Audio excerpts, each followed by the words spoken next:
Allahabad high court ने एक बड़े फैसले में यहां पर 29 हफ्ते की अनचाही प्रेगनेंसी के अबॉर्शन की इजाजत दे दी है। कोर्ट ने यहां पर कहा कि जिलों के सीएमओ और डॉक्टर्स मेडिकल टर्मिनेशन ऑफ एक प्रेगनेंसी की प्रक्रिया नहीं जानते हैं। ये कड़ी टिप्पणी यहां पर हाईकोर्ट की तरफ से की गई है। मामले में प्रमुख सचिव चिकित्सा स्वास्थ्य विभाग को एसओपी जारी करने का निर्देश दिया गया है। साथ ही पीड़ित परिवार का नाम गुप्त रखने का भी कोर्ट ने यहां पर आदेश दिया है। तो एक बड़ा यहाँ पर फैसला इलाहाबाद हाईकोर्ट की तरफ से ये आया है। अबॉर्शन को लेकर अनचाही प्रेगनेंसी के अबॉर्शन की इजाज़त यहाँ पर दी है 29 हफ्ते की।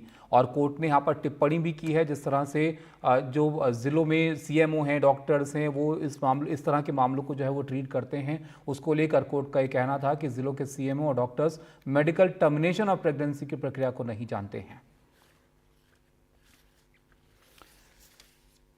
इस पर चर्चा करने के लिए हमारे साथ दो मेहमान जो है वो जुड़ रहे हैं। उनसे और विस्तार से इस मामले को जो है वो समझते हैं। डॉक्टर निधि झा हमारे साथ हैं, वरिष्ठ सलाहकार हैं स्त्री रोग की, और हमारे साथ अश्विनी दुबे जी जुड़ रहे हैं जो कि वरिष्ठ वकील हैं सुप्रीम कोर्ट के। अश्विनी जी, बहुत सबसे पहले आपसे इस मामले को हम समझना चाहेंगे कि इलाहाबाद हाईकोर्ट ने एक मामले में यहाँ पर जो है वो अपनी तरफ से ये कहा कि 29 हफ्ते की प्रेगनेंसी के अबॉर्शन की इजाज़त तो दी है, लेकिन कड़ी टिप्पणी भी की है। इस मामले को समझाते हुए ज़रा आप इस मामले को ज़रा समझाइए कि कोर्ट को यहाँ पर टिप्पणी जो है ये क्यों करनी पड़ी इतनी कड़ी।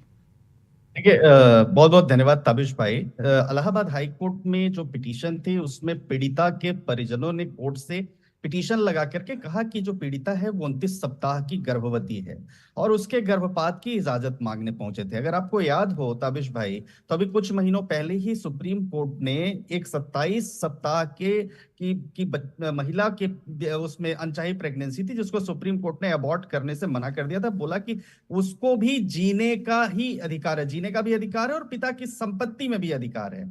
अब चूंकि इस बार 29 सप्ताह की गर्भवती थी तो हाई कोर्ट ने कहा कि मेडिकल बोर्ड की रिपोर्ट में कहा गया है कि गर्भ लगभग 29 सप्ताह का है। अगर पीड़िता गर्भपात नहीं कराती है और प्रेगनेंसी जारी रखती है तो उससे पीड़िता के मानसिक और शारीरिक स्वास्थ्य को नुकसान पहुंचेगा। अब उसके बाद कोर्ट ने दूसरा कहा कि इलाहाबाद हाईकोर्ट ने कि डॉक्टरों को और चीफ मेडिकल ऑफिसर को महिला की जांच करते समय अनचाहे गर्भ को हटाने के मामलों में जो अपनाई जाने वाली प्रक्रिया उसकी जानकारी नहीं है और इसीलिए हाईकोर्ट ने प्रमुख सचिव जो मेडिकल हेल्थ है और परिवार कल्याण मानक संचालन प्रक्रिया जो स्टैंडर्ड ऑपरेटिंग प्रोसीजर है उसमें कहा कि आप निर्देश जारी करिए और जिसका पालन सभी मुख्य रूप से करेंगे। मैंने अब एक यहां पर से जो मेडिकल टर्मिनेशन प्रेगनेंट एक्ट है हमारे देश का, एमटीपी एक्ट 2021, उसमें 20 सप्ताह तक तो अबॉर्ट करने की परमिशन है। 20 सप्ताह से जैसे ही होता है तो सुप्रीम कोर्ट ने कहा कि उसको भी राइट टू लाइफ है और राइट टू लाइफ है तो प्रेगनेंसी को टर्मिनेट नहीं थी। यहां जो इलाहाबाद हाई कोर्ट का जो ऑर्डर है वो बड़ा सिग्निफिकेंट है क्योंकि 29 सप्ताह की इसमें प्रेगनेंसी थी और उन्होंने कहा कि जो डॉक्टर्स हैं और जो मेडिकल बोर्ड है उनको इस प्रक्रिया की जानकारी नहीं है कि स्टैंडर्ड ऑपरेटिंग प्रोसीजर का। तो अब ये देखना है कि जो मेडिकल टर्मिनेशन प्रेगनेंसी एक्ट 2021 है वो सुप्रीम कोर्ट की जजमेंट और इलाहाबाद हाई कोर्ट की जो जजमेंट आई है तो अल्टीमेटली ये राइट दे दिया उन्होंने उस महिला को, वो चाहे तो अपने शरीर को स्वास्थ्य को ध्यान में रखते हुए उसको टर्मिनेट कर सकती है। अब सुप्रीम कोर्ट इस पर क्या निर्णय लेता है ये जरूर है क्योंकि सुप्रीम कोर्ट की ताबिश भाई इसमें जो जजमेंट है वो कहती है 20 सप्ताह से ऊपर वाली प्रेगनेंसी को टर्मिनेट नहीं किया जा सकता और राइट। सुप्रीम कोर्ट में भी ये मामला जो है आया था जिसका आपने यहाँ पर जिक्र किया, उसके बारे में भी आप बताइएगा। लेकिन यहाँ पर निधि जी आपके पास आते हैं। यूएनपीएफ की रिपोर्ट कहती है यहाँ पर असुरक्षित गर्भपात को कि भारत में हर दिन 8 महिलाओं की इसकी वजह से मौत होती है। तो इस मामले में किस तरह के प्रोसीजर जो है वो फॉलो करने चाहिए और क्या फॉलो नहीं किया जाता है जो एक रिस्क पैदा कर सकता है, ये आप जरा समझाइए।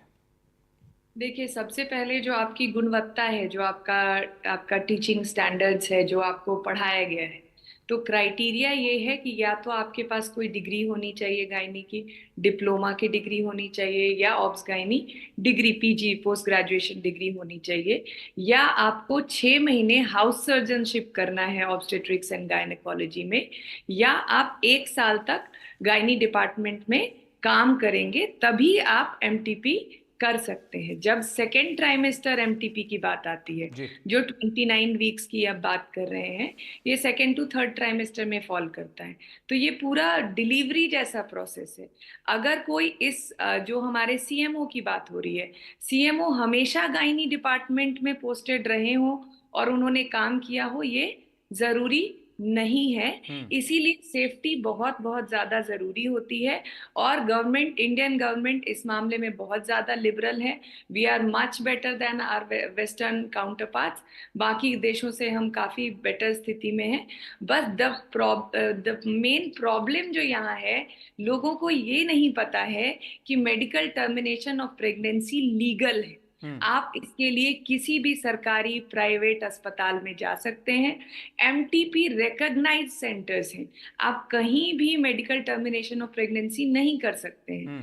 हॉस्पिटल्स हैं, नर्सिंग होम्स हैं जिनको ये मिला हुआ है। अगर आपको रजिस्ट्रेशन के लिए अप्लाई करना पड़ता है, फिर फर्स्ट ट्राइमेस्टर एमटीपी का रजिस्ट्रेशन मिलता है। और हॉस्पिटल्स, नर्सिंग होम्स बहुत सारे हैं जिनको पूरे ड्यूरेशन, जैसे अब 24 हफ्ता तक आप टर्मिनेशन कर सकते हैं नए रूल्स चेंज के साथ। तभी तो जो सर्टिफाइड प्लेसेस हैं आपको वहीं जाना है।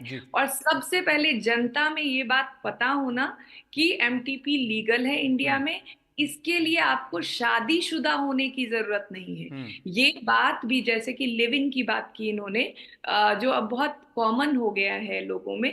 तो बहुत बार लोगों को लगता है कि अगर हमारी शादी हो गई है, शादी नहीं हुई है और हम प्रेग्नेंट हैं तो ये इलीगल है। ऐसा कुछ भी नहीं है। ये एक लीगल प्रोसीजर है। आप तरीके से अस्पताल जाइए। बहुत बार लोग डरकर जी अस्पताल बिल्कुल। नहीं अब जाते। सुप्रीम कोर्ट में भी जब ये मामला था निधि जी, तो यहाँ पर पति की जगह पार्टनर शब्द को जो है वो जोड़ा गया था। इसीलिए वक्त यहाँ पर इतना ही है। बहुत शुक्रिया अश्विनी जी आपका और निधि जी आपका हमारे साथ जुड़ने के लिए। तो इलाहाबाद हाई कोर्ट ने एक बड़ा फैसला इस मामले में जो है यहाँ पर दिया है। 29 हफ्ते की अनचाही प्रेगनेंसी के अबॉर्शन की इजाज़त जो है कोर्ट की तरफ से यहाँ पर दी गई है। और एक कड़ी टिप्पणी भी यहाँ पर की गई है कि जिलों के सीएमओ और डॉक्टर्स को मेडिकल टर्मिनेशन ऑफ प्रेगनेंसी की प्रक्रिया की जानकारी जो है पूरी तरह से यहाँ पर नहीं होती।